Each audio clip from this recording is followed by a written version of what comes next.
శ్రీ గురుభ్యో నమః. భక్తులారా, ఆంధ్ర మహాభారతం సభాపర్వం ద్వితీయాశ్వాసంలో ఉన్నాం. మనం ఈ రోజున మనం ద్వితీయాశ్వాసం నుండి 171వ పద్యం నుండి కొనసాగిద్దాం. నిన్న 170 వరకు చదువుకున్నాం. జూదంబునకి ఓడుదేని ఉడుగుమనినా తనకి ధర్మరాజు ఇట్లనియే.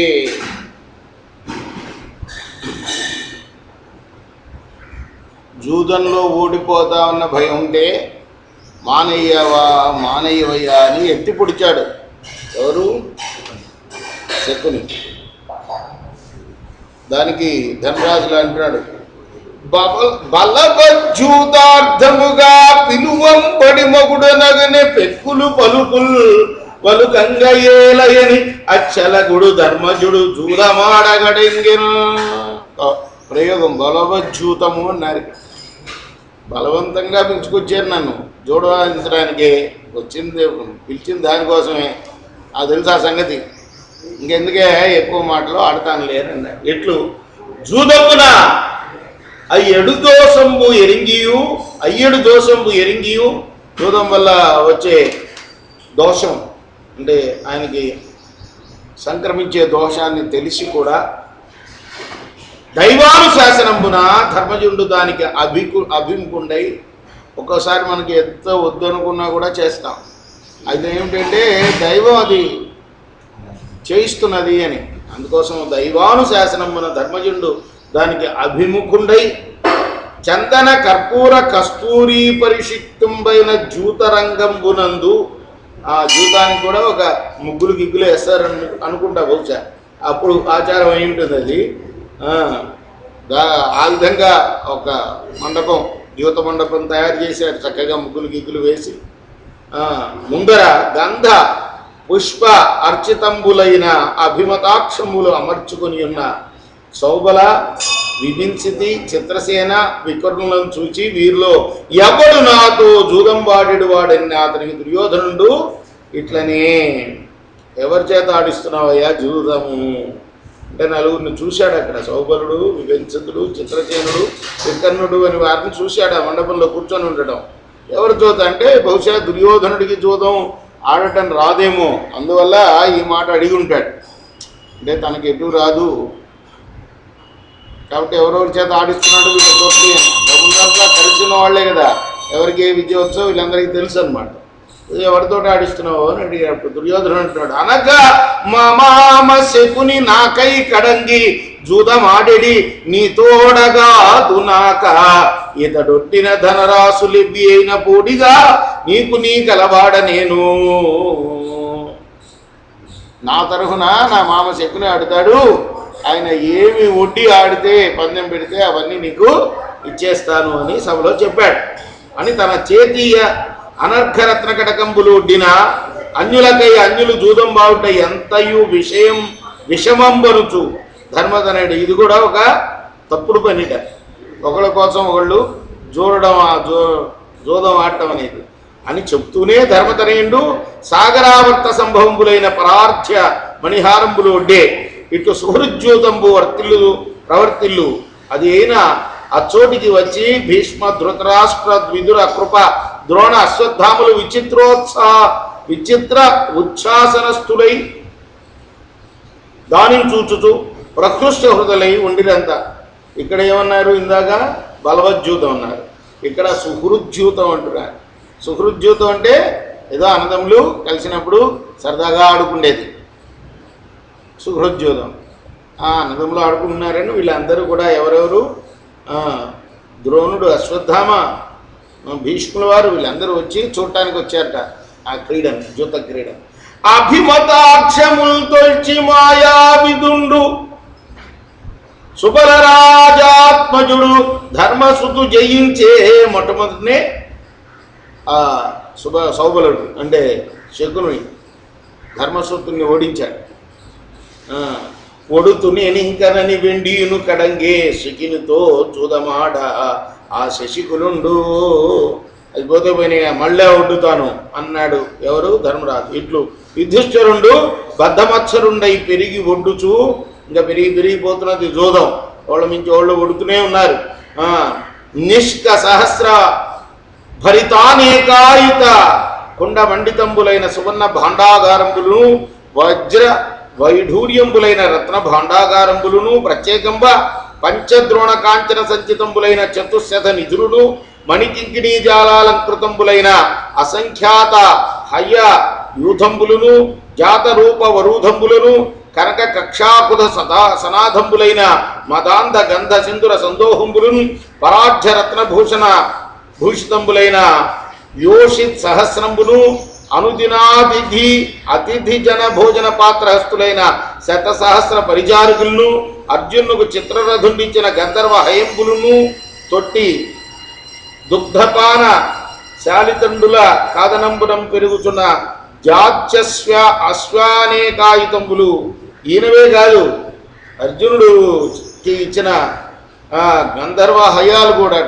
గాంధర్వ గుర్రాలు అవి అంటే ఎక్కడికంటే అక్కడికి తీసుకెళ్ళగలివి అవరున్న గుర్రాలు అవి కూడా ఒడ్డేసేట ఒక్కొక్క ఒడ్డున్న ఒడ్డి ఓడిబడినని చూచి విదురుండు ధృతరాష్ట్రునికి రహస్యమును ఇట్లని ప్రతిదీ ఓడిపోతున్నట్ట ఏది పెడితే అది ఓడిపోతున్నాడు ధర్మరాజు అప్పుడు రహస్యంగా పక్కనున్న విదురుడు ధృతరాష్ట్రుడితో ఇలా అంటున్నట్ట కలుడీ దుర్యోధనుడే గులతోడన ఉద్భవల్లే గోమాయురు తంబులు వించే దుర్నిమిత్తంబులు పెక్కులు ఉట్టెవీని పుట్టిన వేళ దుర్మార్గుడయా నీ కొడుకు వీడు పుట్టినప్పుడే ఎన్నో అపశకునాలు కనబడ్డాయి ఇదేదో పంపముంచడానికి వచ్చింది ఈ జూతము తొలి ఎన్నండును పాపంబు వరయిన భీమసేన ప్రతీప శంతనుల కులంబు దుర్యోధను కారణంబునని పాపభూయిష్టంబు అంతకుముందు కూడా ఒక భీమసేనుడు ఉన్నాడనమాట వీళ్ళ కులంలో అంటే మనం పరంపరాగతంగా వస్తుంటే తాతల పేర్లు ముత్తాతల పేర్లు పెడతాం కదా తొలి ఎన్నండును పాపంబు వరయని భీమసేన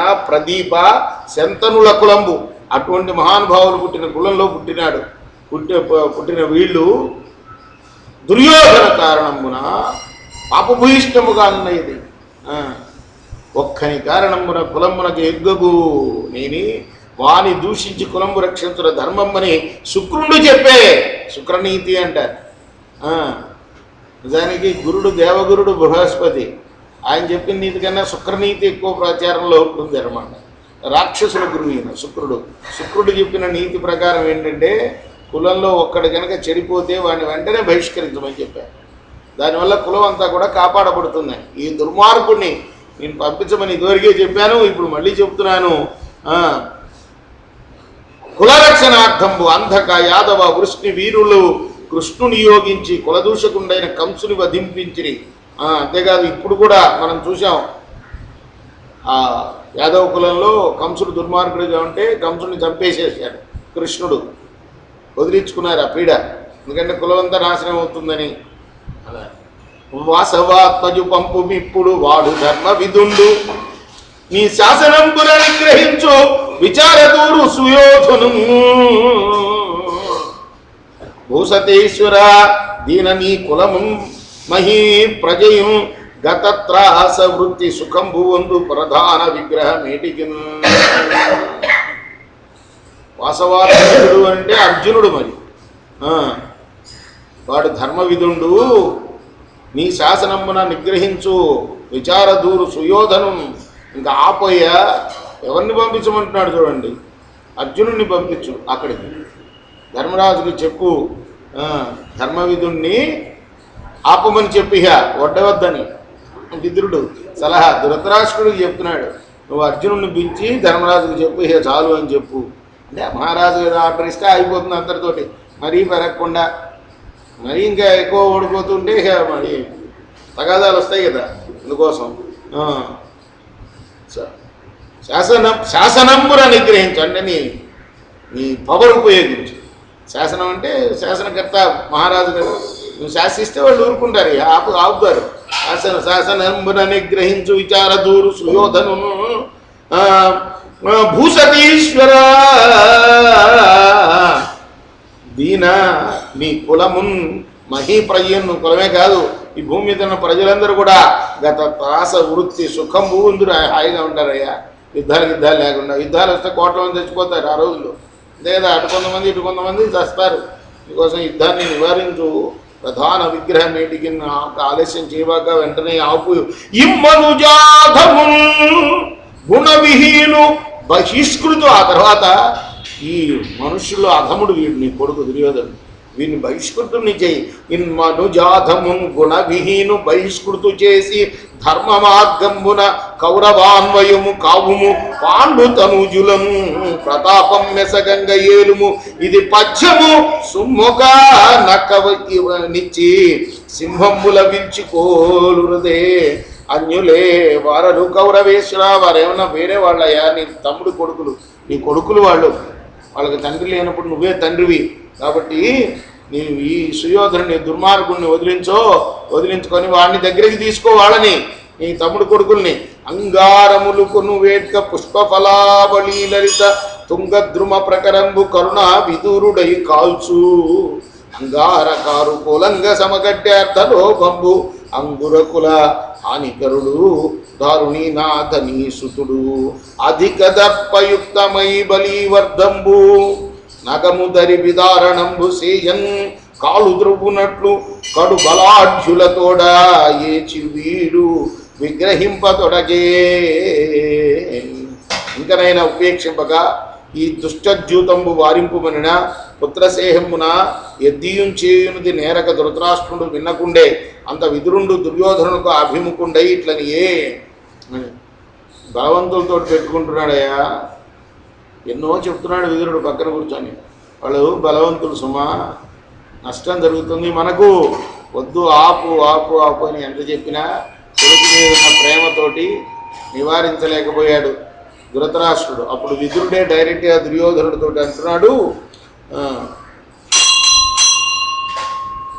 న్యాయంబు విడిచి సౌబలు మాయాజ్యూతమున పాపమతివై భరతాం నాయులకు పాండవేయుల శ్రీ ఇమ్మయి కొనిన నిన్ను ఈ చీయనరెవరు.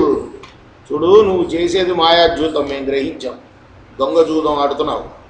ఇలా ఇతరుల సొమ్ము కాజేస్తే చీయనరా. అందరూ కూడా, ప్రజలందరూ కూడా ఒరులు అంటే ఇక్కడ ఉన్న వాళ్ళందరూ అనరా. ధృతిమంతుల భుజ విక్రమజిత శత్రుల పాండవేయ సింహులను మధోజితమై పరాజితుల చేసి వారలకిట్లు నికృతి చేయుటలగే.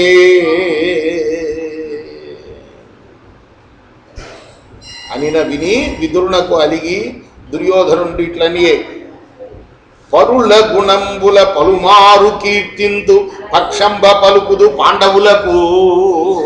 ఇక వీడు ఊరుకుంటాడా? అంతమందిలో అవమానిస్తే దుర్యోధనుడు ఊరుకోడు కదా. చాలా మంది చూస్తున్నారు ఆ జీవితాన్ని, అందులో అవమానించాడు. ఇప్పుడు అంటున్నాడు, ఎప్పుడు నువ్వు ఇతరుల గుణాలనే కీర్తిస్తూ ఉంటావు, పాండవుల వైపే పక్షపాతం చూపిస్తూ ఉంటావు. పరుల గుణంబుల పలుమారు కీర్తింతు పక్షంబ పలుకుదు పాండవులకు. పాండవుల పక్షమే పలుకుతూ ఉంటావు. ధార్తరాష్ట్రుల సంతతంబు నిందింతువు, ఎప్పుడు ధృతరాష్ట్రుడు పుత్రులైన మమ్ము ఎప్పుడు నిందిస్తూ ఉంటావు నువ్వు. ధార్తరాష్ట్రుల సంతతంబు నిందింతువు కుడిచిన చోటకు కూర్పవెప్పుడు. ఇక్కడ తింటున్నావు, అటువైపు పలుకుతున్నావు. అంటే పెట్టే చేయిని నరికేయాలని చూస్తున్నావు.